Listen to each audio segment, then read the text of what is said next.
The market has moved past inspiration. So when you think about the last couple of years, which has been heavily influencer led, we as an industry were selling access and the novelty of going to the gym, the novelty of certain modalities. We're focused on new equipment, new types of formats, obviously new content and digital. And what the first half of this data and this report shows, this 2026 ONCE report shows, is that consumers are ultimately choosing systems that help keep them going.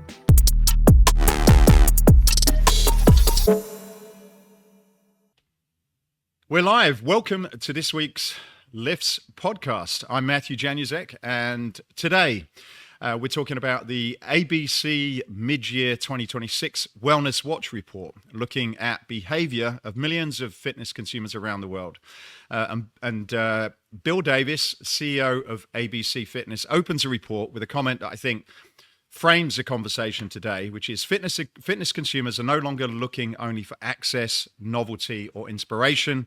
They're looking for systems that help keep them going. And I think those last three words are particularly important, keep them going. And it's something that we've talked a lot about as being a challenge for the industry. So today we're going to break down some of these findings from the report. And I'm here with my co-host, Mohammed, Iqbal, to discuss this in more detail. So Mo, how are you doing today? I'm doing good. This kind of takes us back a couple of years, right? When I was the guest and you would interview me. I was nervous then, and I have to admit, I'm nervous again now. What are you nervous about, Mo?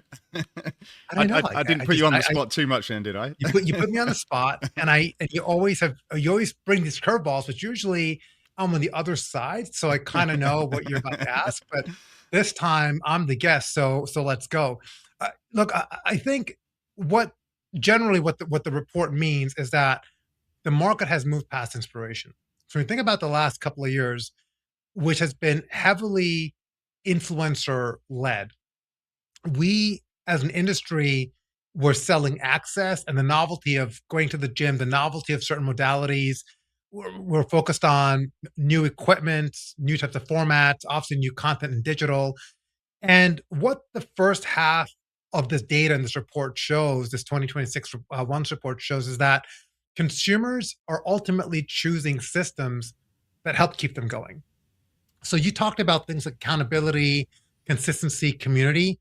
That's the reinforcement. So the report's talking about this as being the reinforcement shift, and that members aren't really looking for just access and inspiration anymore. They're really looking for systems to help them return, stay engaged, and see progress. And that is a really big shift, because if you think about even going back 10 years, where even 15 years with brands like SoulCycle, where instructors were the rock stars, they were the superstars. They were a big reason that were driving that community building, driving people to come in.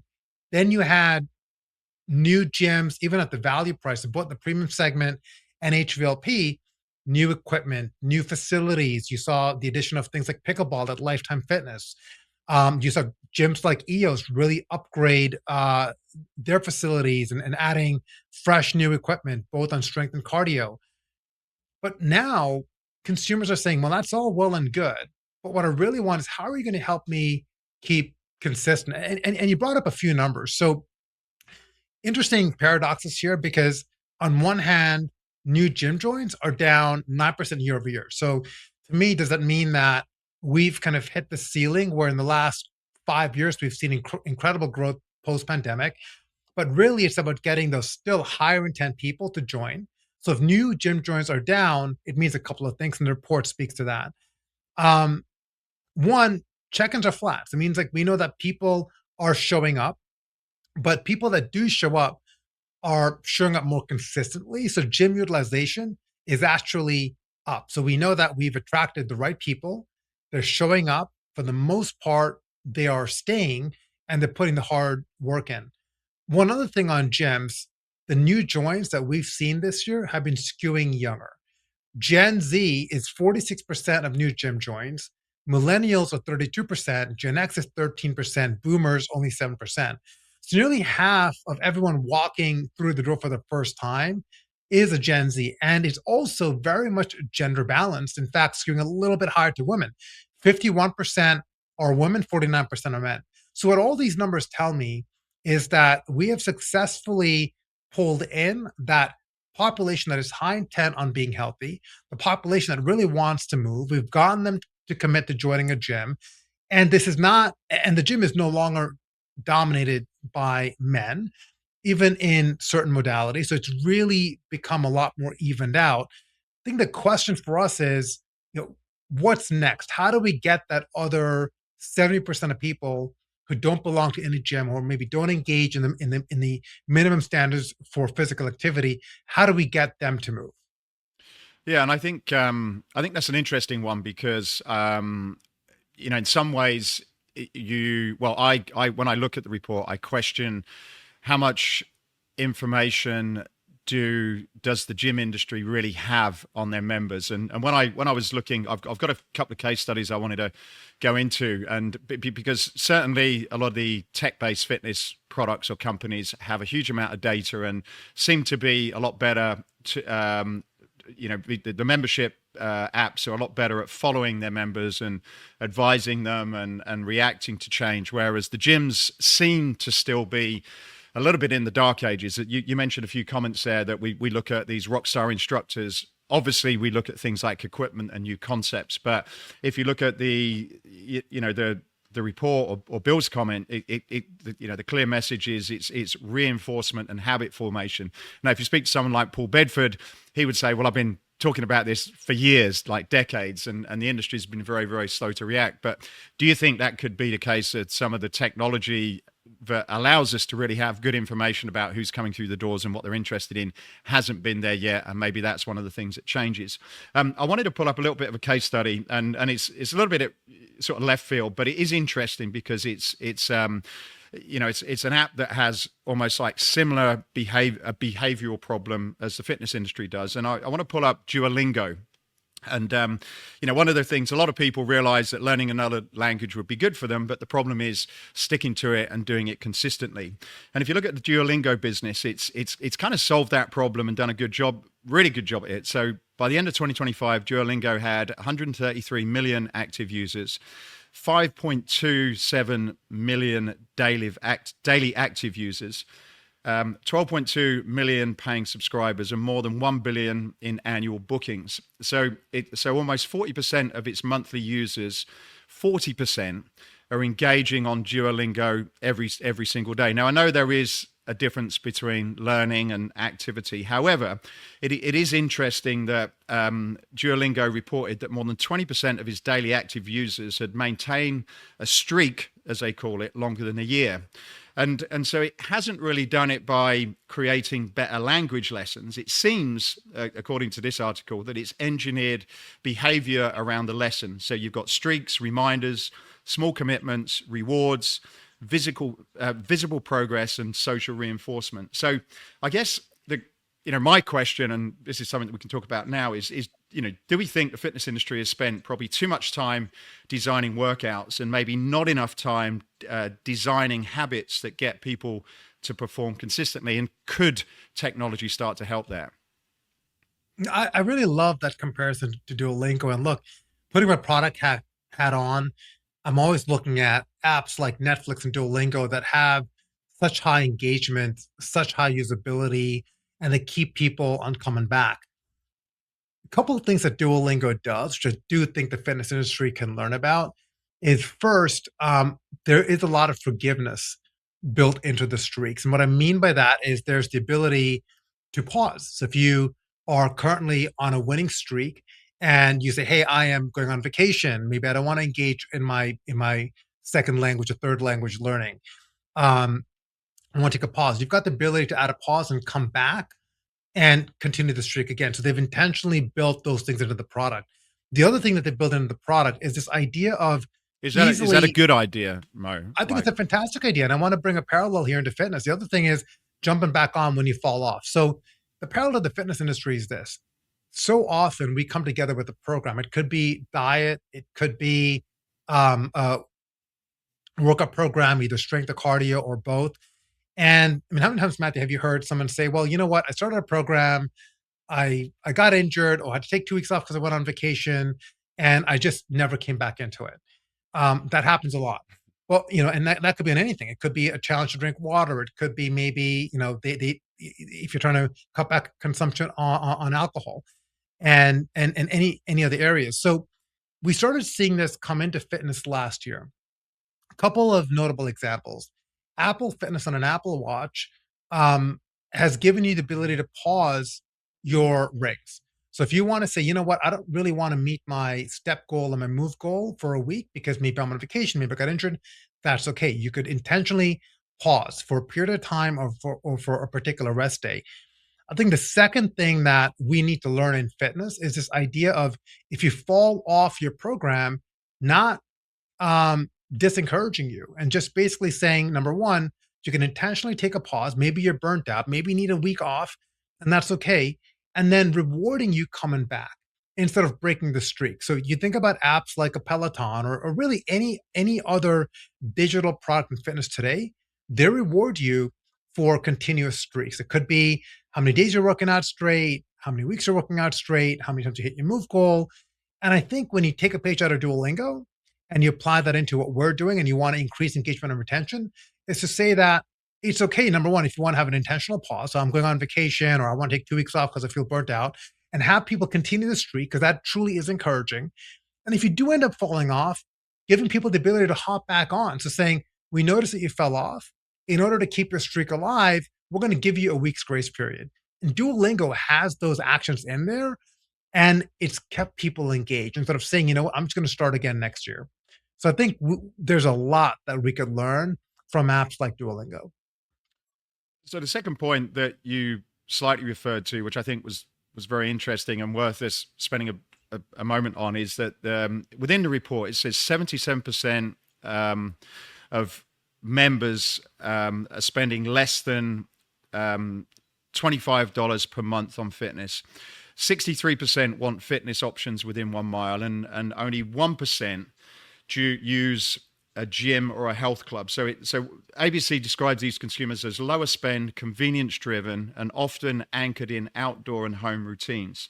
And what's particularly interesting on the journey is that they reference this almost like a funnel where they say active non-member, low risk entry, first 30 days, habit formation leads to full membership. So it's almost more like what I seem to read by this is there's almost like this digital subscription funnel that a traditional gym should be thinking about. So I was curious to know a little bit, your thoughts on this 77% of people that are what they call active but non-committed, because it in some ways it seems as though there's a big opportunity. Rather than looking for new people to get off the couch, there seems to be a lot of people that are already active in some form of app or outdoor workout that are not actually investing a lot in any kind of fitness. And I suppose, what are your thoughts about how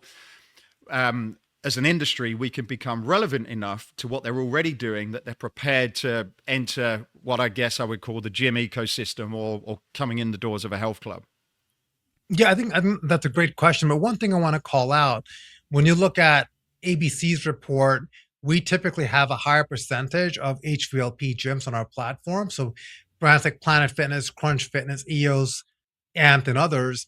So we tend to skew a little bit towards HVLP. So when you look at that average spend and in ticket price, that's one reason. But look, what I would say in terms of what we found on average spend, right? So the average spend is $17, and let's just call in enterprise or large gyms a month, $27 in small boutique gyms, and $69 in studio, and that's a monthly spend. Overall, that is actually up 3% year over year in gyms and 9.7 to almost 10% in studios. So the consumer is paying first 4 times more for a studio experience and increasing that spend 3 times faster. So I think something interesting there is people typically pay for what keeps them more consistent. And I want to bring in, so I read this other report. I just did a LinkedIn post about this morning. But there's a company called Coefficient Capital. They put out a report, which they do twice a year, called the Consumer Trends Mid-Market Report. And I kind of looked at, in preparation for this episode, the ABC report that we put out and this report. And so this report independently surveys 3,000 US consumers. And what they found is that same consumer from the outside in. They call this consumer that we're talking about the optimizer. So here's some interesting numbers. 36% of Americans, and this spikes to 58% of millennials, are earning over 100K. So that is what they call the optimizer.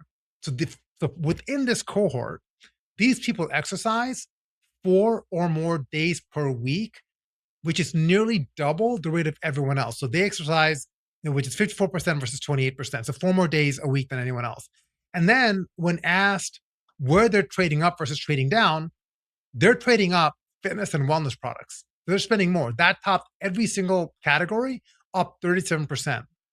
So what we're showing here is that this consumer, which is millennials and Gen Z, they're committed to spending more in fitness, and that spend is actually increasing. And I think if we looked at the premium segment, we would see the same as well.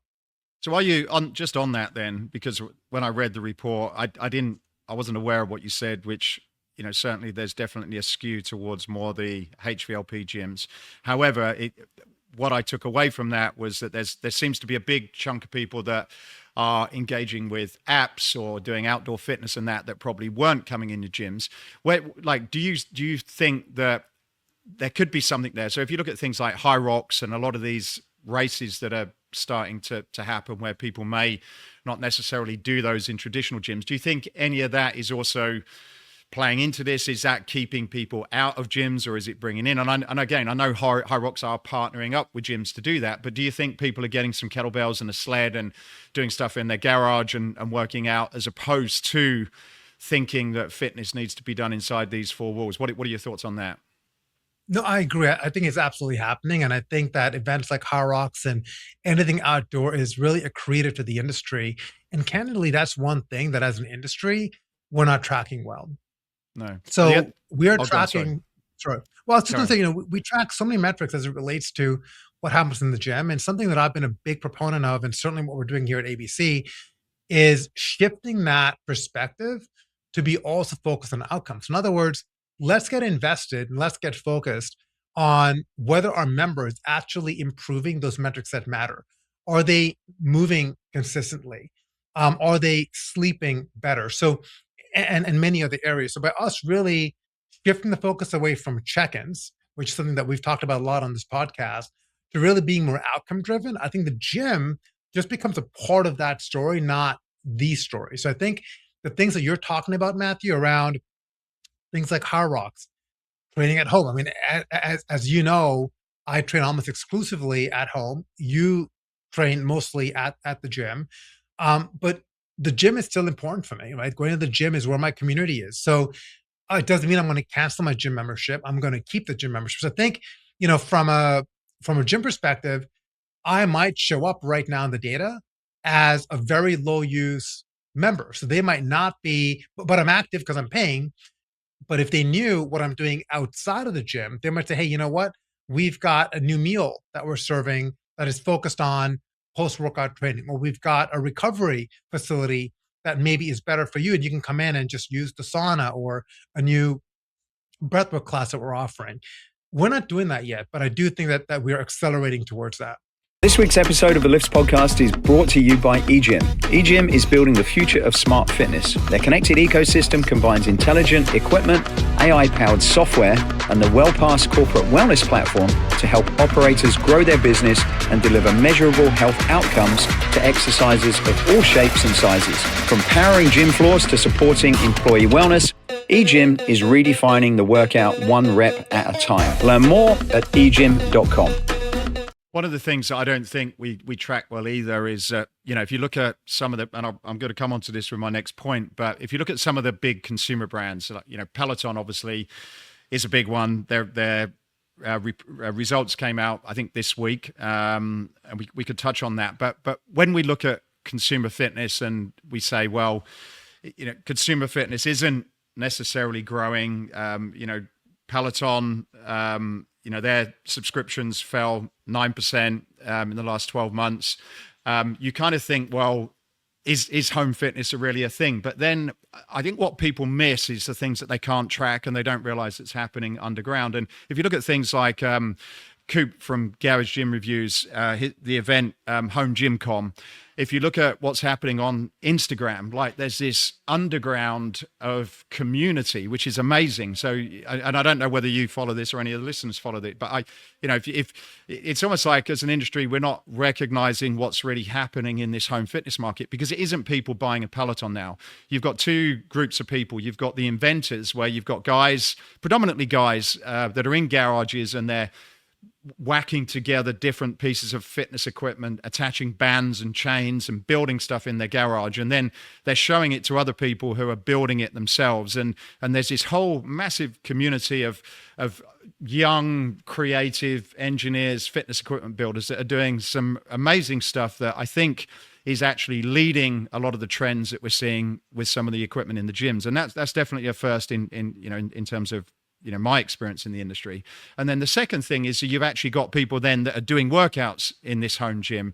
And again, it's very much a community. They're sharing workouts. They're very, very engaged with each other. And it's almost like you can work at home. You can feel as though you're part of a movement, but I doubt if any of this stuff's being tracked, because unless you look at a few brands that are, people like Rogue and maybe Rep Fitness and some of those people that are making some of the structures, a lot of the stuff that's happening are people that are building onto that themselves. So I think it's interesting because as an industry, we've got to be careful that there are these pockets like the High Rocks group of people, or the people that are building this home equipment, that are going to start thinking, well, do I really need a gym? I've got the community aspect. I'm meeting people, I'm growing, I'm learning about stuff. And, I think that could be one of the big challenges to the gyms, over the sort of coming decades or whatever.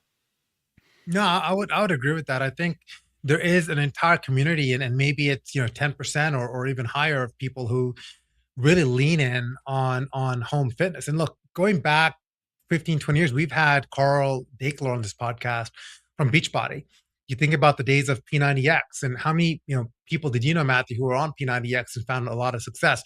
The thing is, not only are they being creative on what they're making in their home gyms, but they're actually getting fit. Like, these people are very fit people. They're very agile people. I think what that tells you is sometimes as an industry, we go to these big events, we get so enamored with the new equipment that's out. And you go for a tour of a new gym, you're like, wow, look at all of these pieces of equipment here. But fitness is really almost back to first principles. It's about movement. It's about intentional movement. I haven't seen some of the workouts lately you've been posting on Instagram, but you're not using fancy equipment. You're using dumbbells, bands, simple movements that candidly anyone can do at a home. And I think that's something we should pay attention to. Because as an industry, how do we serve that customer? And even if you are a gym, can your product extend out to the home customer? And that's something not many people have thought about.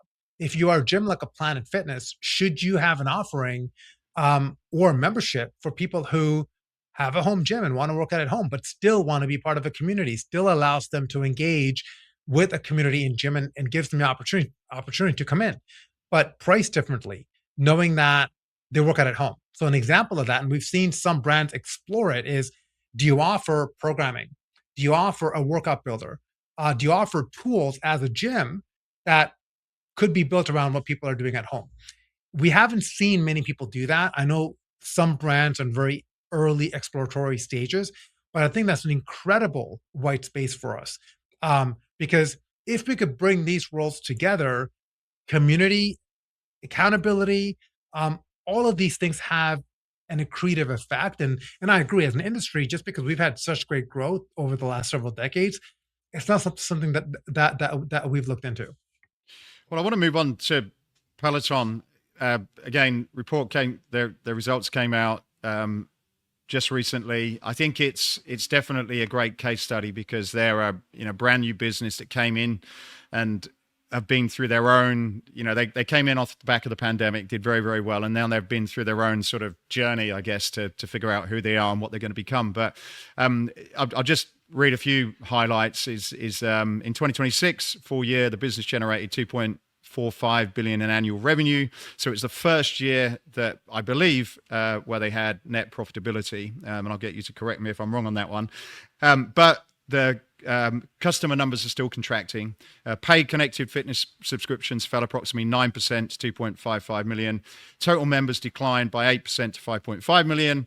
And paid app subscriptions are also down. And in Q4, subscription revenue actually increased to 7% to approximately 437 million, with a very high gross margin of 73%.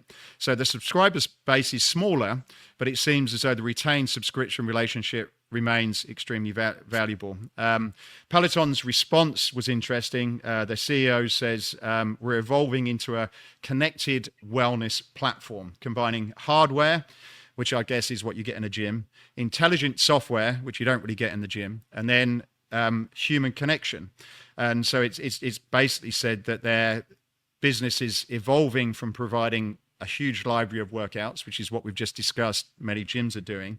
And I suppose, what I want to draw is maybe some parallels between what Peloton have done, because if you break it down, it's humans trying to create a behavior to continue to exercise. It's just Peloton have started in the home, although many of the workouts they do now you can take pretty much anywhere and do them what you want. So I suppose what I want to ask you, Mo, is you're a lot more have a lot more insight into these businesses than what I do. But do you think this reinforces Bill's argument that the future isn't simply about acquiring more people, but creating value through this engagement?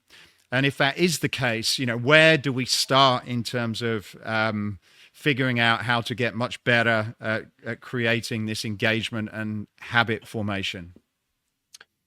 Yeah, I think all of us, right? ABC Fitness, Peloton, gym brands, we're all trying to figure this out right now. And ultimately, this is a grasp for attention in a good way. And we're trying to we all want that member to view our digital asset as the place where they come to improve their health and fitness, and where they're looking to improve their overall health outcomes.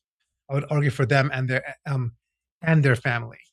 Now, going to Peloton, I want to touch on one point around revenue, because you wonder, well, how did they lose subscribers but increase subscription revenue? Very easy, Matthew. They increased their monthly price by $5.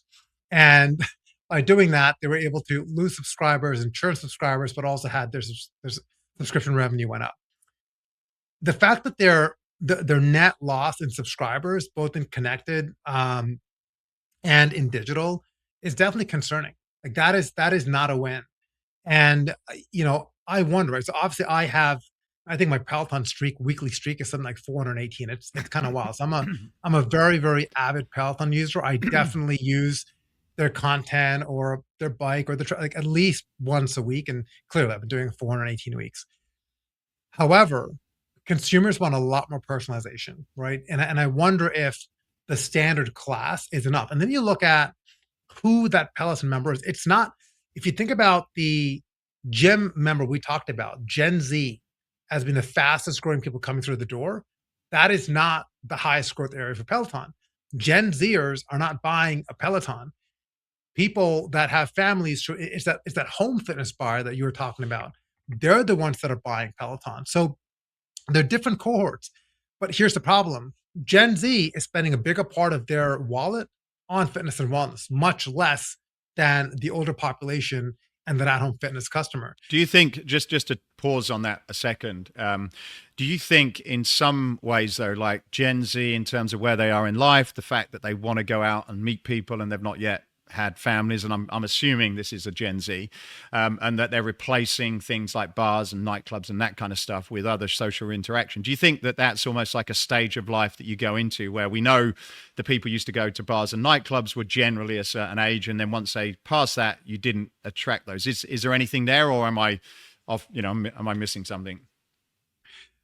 I think there's something there. I think we're going to find out to see how that shift happens, and as they, move into the next stage of their life, do they start working out more at home, going into the gym? So we're definitely going to find out. But the one thing that I'll say about Peloton is, when you think about that core offering, that core experience of what they do, which is a connected bike, with streaming class content, that product has not changed much materially since its inception. That experience has not changed much. But You does get it on, need, do you think, though, going back to your earlier point, does it need to? it does.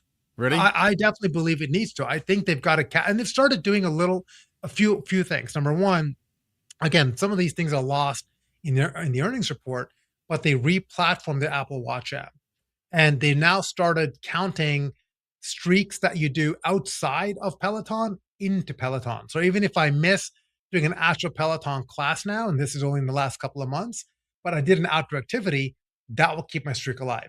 So they are doing some things right now that the fitness industry as a whole is not doing. And I think that's important. But I don't know if they're moving quick enough. And they want to be this ecosystem. But if you had a Peloton, you have the Peloton app, are you going to trust the Peloton app to guide your health and fitness, or are you going to trust your Oura Ring? Right? Because I know you have Oura Ring. In terms of your earlier comment, and even I suppose what Bill was making in this report, it seems, and you've said it's less about the equipment, the latest program, the exciting instructor, and it's more about creating those habits. So do you think when you say that they need to do more, are you saying they need to do more in terms of that habit creation, or are you saying they need to do more about the sexy trainer and the the latest workout? Like, where is the focus from your perspective? It should be in habit creation. Okay. And I'm not sure it's there yet. I think they're still leaning on the rock star trainer, and a little bit about the Peloton community, but it's not going to sustain them. So I think really it's got to come down to habit formation. The question is, are they going to be able to move fast enough to meet that?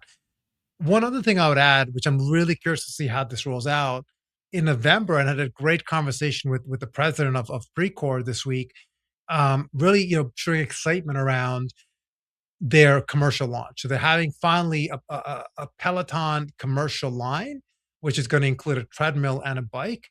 I'm really excited to see how that is being placed and used within gyms. And I do think that things like that is definitely directionally correct and headed in the right direction, because it bridges those two communities together. I'm going to stay on Peloton, but I'm going to bring in Spotify again, just really to see whether there's anything that we can learn from an industry. But it says Spotify has this fitness partnership with Spotify, and it says 70% of Spotify premium users already work out every month, and there are more than 150 active fitness playlists globally. So rather than building a complete fitness business from scratch, Spotify has partnered with Peloton. Peloton members in supported markets can access more than 1,400 Peloton classes covering strength, Pilates, meditation, etc. So it already owns the account, the subscription, the phone, the audio experience, and also personalization. So I'm just wondering, could the next major fitness brand, the next Planet Fitness, for example, actually be somebody that owns the customers' daily attention? Because when the way this conversation's going, and I know you and Bill are from ABC Fitness, it's a tech company, but if you look at some of the largest, fastest growing, and seem to be in touch with their members, even Peloton, even though you said they need to do more, well, if you were the CEO of Peloton, you could probably quite easily look to see where does more need to come from, and you could precisely target those things. And if you had some smart people in the business, you could probably create that exercise habit. Whereas gym members, I just can't help thinking they lack the insights into some of their members, because they have a huge, broad, in many cases, outside of the boutiques, which maybe explains why they're doing a little bit better, but they do have a broad section of members with different interests, different age groups, and the technology currently doesn't seem to allow them to really do some of that tweaking that the app company. So I'm just wondering, do we see a merger one day of a big tech platform and a fitness gym, or even maybe not a merger, but a very strong partnership? And if there was, do you think that super gym, which doesn't exist as far as I'm aware, could change the playing field in terms of what we're trying to achieve, which is getting people the results and creating this habit, which some of the other businesses that were mentioned, like Peloton, Duolingo, have successfully been able to do? Well, first, just to touch on your Spotify Peloton partnership, I think that's a great partnership. It makes a lot of sense. I think both brands can benefit from it. Look, Spotify is losing ground to Apple Music on the iOS ecosystem. There's no question about it because one subscription, which just went up today, but it's still for under $40 a month. You get Apple News, Apple Music, Apple Fitness, kind of all the things in one. It's hard for Spotify to compete against that. So how can they add more value? Right. And I think a part of that, if you think about Apple Music with Apple One, including Apple Fitness, what's Spotify's equivalent to that? Well, now they have Peloton. And if you are a Spotify premium subscriber, you get Peloton as a part of it. Why it makes sense for Peloton, it's a straight up licensing deal. This is straight up revenue and content they've already produced. It's pure margin. And while it doesn't really speak to the wellness ecosystem that they want to go into, it allows them to open up to a new audience who might say, you know what, I really like this. I want to go now buy and further my investment in Peloton and purchase a Peloton hardware. So I do think that it's a low lift, easy win, and helpful for both. In your next comment on Super Gym, I would argue the closest Super Gym we have today are in the premium sector. Think about Lifetime Fitness. Think about Equinox. I mean, Lifetime, I would say, is the closest thing we have of a brand that's going towards a Super Gym. You could co-work at a Lifetime. They've got a beautiful, a mile away from me here in Arlington, there's a gorgeous Lifetime co-work space. They've got recovery. They've got things for your family. They offer camps and clubs. They evolve very quickly. They added, I think, more pickleball courts than anyone else in the country over the last couple of years. And then there's their app. Their app is available for free. Their content is available for free, whether you are a Lifetime member or not. And it's truly become this central hub for health and wellness. And they're offering supplements that through Miura now, you can get things like peptide advice and GLP-1 and coaching. So that, I'm not saying they are that super gym there yet, but if there is one brand that is racing towards it, I'd argue that Lifetime is doing it better than anyone else. Well, we mentioned earlier as part of the ABC report that the boutiques seem to be doing particularly well. And I'm just wondering, in some cases, you know, it's almost, and we had Anthony on as well the other week, who was very bullish about boutiques, where we kind of thought that they were ending, and now there seems to be, a lot of them, the idea is that this sector is coming back. I'm just wondering whether it is because that particular demographic, the Gen Zs, are going there for different reasons, that there's great community, and also that they're able to really service a particular member extremely well. But again, you mentioned Lifetime, which is a huge brand who could probably afford to do some of this stuff. I'm just wondering about some of the smaller boutique brands and where the opportunity is there. I found an app, Again, I don't know how successful it is, but I understand it is pretty popular at the moment, called Fitbod. And Fitbod gives another example around strength training. It has a recommendation engine that's built on hundreds of millions of log workouts, things such as training history, equipment, previous experience, muscle recovery, and workout behavior, to determine what people should do next. And looking across 14.6 million weeks of workout behavior, it started to find signs of declining engagement appeared before somebody stopped training. Now, I know Ian from Keep Me has something similar, but it was just interesting that they seem to identify that 5 to 8 weeks before someone stopped logging in for workouts, their workout frequency had declined by 18%. So you're starting to see people are already dropping off before they cancel.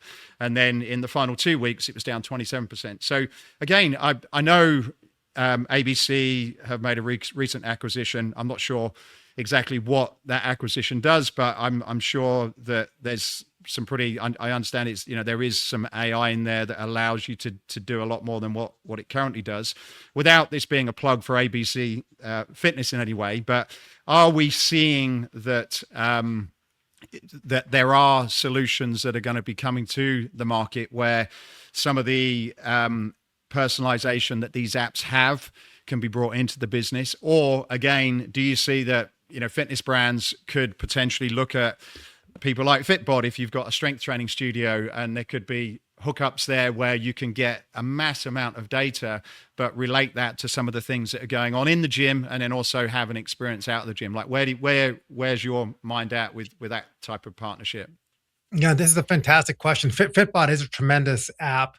And I do think that functionality is going to be coming into tech platforms like ABC and others, because for many gyms, we are the app provider for that gym. And if you are a large gym, you tend to develop your own custom app. So with that said, I think in a couple of weeks, we're going to have one of our new podcast partners, Zen Coach, who's going to be on. They are also very much like a Fitbod, where they're leveraging AI. They look at your equipment, it's outcome based, and they're creating these custom workout plans. They've actually integrated with a couple of gym partners already. So you're going to find that happening is either platforms like ABC Fitness, and I'll get to us here in a minute, integrating this functionality, or gyms are going to want to integrate it directly into it, because consumers are coming into it. Like the consumers are walking into your gym with a program that they came up with on ChatGPT or otherwise. It's always better if you can help them curate that experience. So let me get back to your question around ABC's acquisitions. ABC actually acquired 2 AI companies in the last 6 months. The first one we didn't really talk a lot about was called FitMetrics. And the reason why that's important is because it supercharges Trainerize. Trainerize being the number 1 PT platform in the world. Trainers still have a ton of admin work to do. They spend more time doing that admin work rather than actual coaching. So FitMetrics does an incredible job on leveraging AI to do things like build a workout program, draft messages, draft nutrition programs, even look at blood work analysis, integrate wearables. But it's trained on that trainer's profile. So it understands and learns, and you can keep on, as you go on, it gets even smarter. So it's very specific, it's very unique, and it's done incredibly well. About 2 weeks ago, and that's what I think you're referencing, ABC acquired a company called Replify. And Replify is an agentic AI platform built specifically for fitness operators. It's a virtual AI agent that handles member and prospect communications over voice, text, email, and chat. It's like an AI reception. It's AI lead capture and qualification. It could book tours. It could schedule classes. If you miss a call, it can follow up with you. It does outbound engagement. So why we bought it kind of is directly related to the report that we've been discussing for this podcast. If the market is defined by reinforcement, then the operators who are really going to win are the ones who respond to every single time a prospect or member raises their hand, right? Say, hey, I need help, or hey, I haven't been showing up to the gym often enough. Most clubs right now, they can't do that by just increasing staffing alone. So if you think about this, we're all busy at work. So when members need help, it's typically in after hours, 9 p.m., 5 in the morning, you may have a quick question. So Replify is going to make that club present 24/7. And then there's also the consumer side to it. So I think this is the part that most operators have not internalized yet. So going back to this report on the optimizers, which I talked about, and again, if you need a link, we can link to it in the podcast, but also did a LinkedIn post about this. Your best customers are daily AI users that are using AI at 1.8 times the rate of everyone else. So this optimizer consumer who is investing in health and fitness, guess what? They're also using AI 1.8 times more than the average user. And then 47% of them have bought a product that they've learned through an AI chat. So this consumer is very comfortable in using AI. And you think about health questions, they are asking health. 70% of them asked AI a health-related question. So is that demographic based, or is that just like you're either AI into it or you're not? Like or do you not know how that breaks down yet? Yes, it is definitely more demographic based. So again, the optimizers are typically the Gen Z and the millennials. Yeah. Right. Because last week we talked about this. We had this discussion with Andy P, which is an interesting podcast. Recommend you go and have a listen to it. But I kind of said I don't personally engage with AI, whereas you were giving your experience where you're on an airline and you was asking it questions and you seemed to relate to it a lot more than I did. And at the end of the conversation, the conclusion was well, there's certain information that is relevant to where you are at the time. However, if it's some information that you're not able to get a little bit more technical, then maybe AI isn't there yet. But so in preparation to this, I had a look at Amazon because they've got something called Rufus. Like Rufus and Shaka Khan, I guess, but Rufus and Amazon provides a model which I thought could eventually happen because they're obviously pretty successful at this. And the Rufus AI shopping assistant was used more than 300 million customers in 2025. Amazon also said that Rufus contributed to nearly 12 billion in incremental annualized sales.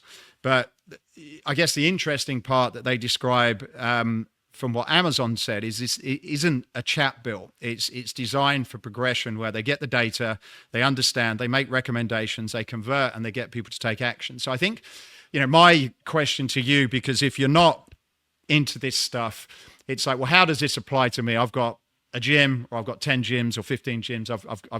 I'm involved in the gyms. There's all this AI technology out there. Clearly, some people are going to be skeptical, particularly if you're not in that demographic like Gen Z, who are probably a lot more familiar with this than maybe me, which is a Gen X. Where should I be spending my attention? Because when you do start digging into it, the data is compelling. There's a lot of businesses that are very successfully using this. The fitness industry is only just latching onto this because AI, even ABC Fitness have only just made an acquisition along this direction. So it's definitely something that's coming. It's probably coming very, very quickly. So how should I be thinking about this in terms of some of the areas that I can look into my business? Where do I start? Where's the real opportunity? And how do I simplify a lot of what we've been talking about today to give myself a real competitive advantage before anyone else gets there? No, that's a really good question. I think you got to look at your platforms. Like ABC Fitness, look at your accounting platform, look at your service. Look at all your platforms and ask them the question and be very transparent and say, I need to understand your roadmap and how are you going to help me? Because if not, there's going to be alternatives that you could move on to. And I'd also add that migration has become a lot easier as well as because of AI. If you are a small business, it'll be very difficult for you to take this on yourself. However, the one thing you can do is get familiar with tools like Claude and Claude Cowork and be comfortable using it. And there are some free trainings online that you could use, but personally, start by using AI to help do your tasks, even from a work perspective on the personal side. Understand that, get comfortable with it, and then learn on ways to apply it to your business. Well, look, again, we've covered a lot of ground. There's certainly a lot to take away. I'd be interested, Mo, obviously being part of ABC, being part of the podcast, looking into the future, what would you say your takeaways are? What would be something that the listeners should latch onto after our conversation today? First, the consumer and technology are moving at an incredible pace, and your business has to keep up. If the first 6 months of this year or the first half of this year has taught me anything, is that change can happen. We at ABC, we've done that. We're executing down that path of tremendous transformative change, and we've seen the impact that it's already had with our club. So that it's going to have an impact. You can't wait anymore. You can't wait to see what somebody else does. You've got to take ownership around it as well. So I think to me, that is the first thing. And I'm incredibly excited about what the second half of this year brings, but also what that's going to mean for 27 and beyond. All right. Well, just my main takeaway really is, and I think this applies. I think this conversation applies to all businesses, particularly even if you're an equipment vendor. I think the message really is not who owns the member or the customer. It's really who owns that habit. And I think using technology of any kind to be able to create those small habits and those reasons to come back is, and I think technology now allows you to do that in a way that wasn't possible probably even 6 to 12 months ago. And as we've seen by people like Amazon, I think that's really going to be the area certainly I'm going to be thinking about in my business, which is, where to focus on and how to find a better way to engage and keep people coming back on a regular basis. So that's it. We're done. I hope you enjoyed this week's episode of Lifts. If you've got any comments, please, we'd love to hear from you. You can comment on our YouTube channel if you're listening to this there, or go on to the Lifts page on LinkedIn. Tell us what you think. Tell us if you agree. Tell us if you disagree, and tell us what you'd like to hear. So thank you for listening to this week's episode of Lifts.